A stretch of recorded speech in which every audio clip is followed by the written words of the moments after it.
Okay, so quarter and eighth notes. We discussed this a little bit before.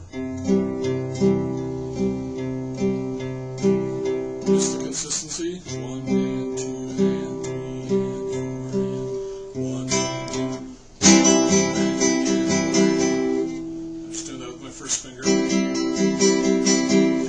Or 1, 2, 3 and 4. Or 1, 2, 3 and 4.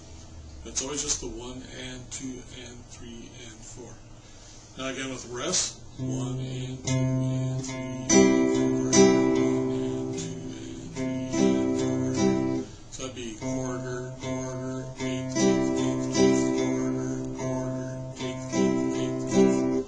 So there's a wide variety. 1, 2, 3, 1 and 2 and 3 and 4 and 1 and 2 and 3 and 4. Wide variety of those things. So you just got to practice on it. Whenever you see, that quarter note, that's what they're talking about. Now, when you get into sheet music, you're going to have wholes and quarters and half notes and eighth notes all kind of intermingled. So you may have to just sit there and kind of count it out when you're first working on it. But eventually, remember, it's just a human being trying to communicate how to play a song to you. There's going to be you'll eventually kind of get the feel for it. There are some songs where, not to scare you, but the notes actually kind of lie to you. Like you heard me going,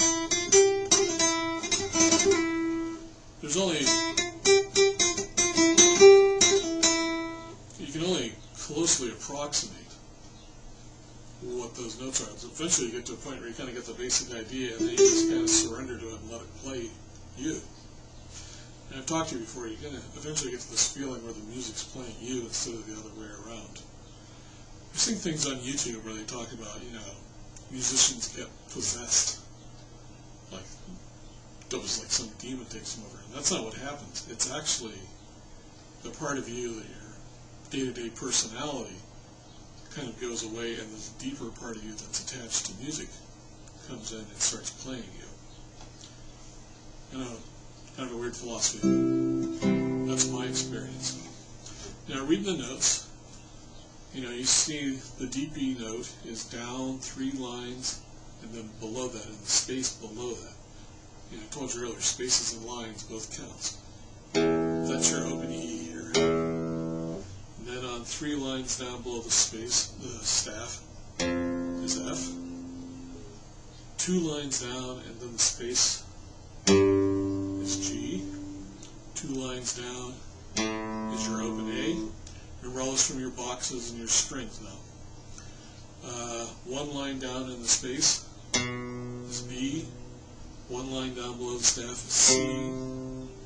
Then the space below the staff is D.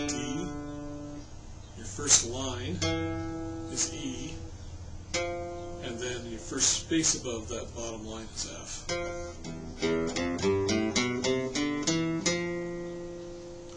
Now, what you got in sheet music is you got a combination of those dots move around what space and what line you're on.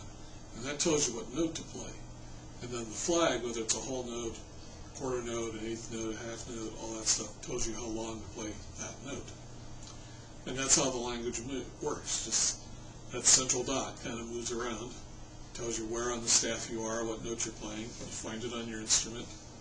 Read your flags, tells you how long to play it. And that's how you do it. You get a deep E note, and it says quarter note, you go, it's just, data in, data out. You just have to learn how to read it. Now again, if you haven't learned where all your notes are on your guitar neck, it's time to start learning that. Because if you don't know where those are, you're going to be struggling.